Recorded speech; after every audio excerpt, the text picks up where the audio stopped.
punta tayo sa ating topic, September 17, 2025. Netizens ask, are Daniel Padilla and Kayla Estrada an item?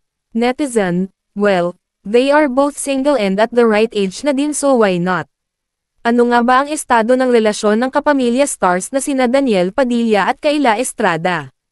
Ito ngayon ang tanong ng maraming netizens makaraang kumalat ang litrato umano ng dalawa na magkasama.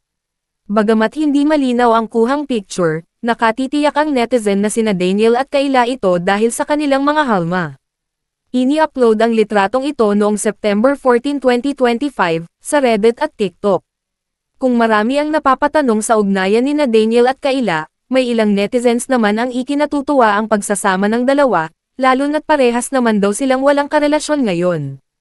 Tila kilala na rin naman daw ng dalawa ang isa't isa makaraan nilang magkatrabaho sa defunct action drama series na Incognito. Maliban pa rito ang pagpa-follow sa isa't isa sa Instagram ni Daniel at Kayla. Napansin din ng netizen ang pag-follow kay Kayla sa Instagram ng ina ni Daniel na si Carla Estrada, ama na si Romel Padilla, at kapatid na si Magu Ford.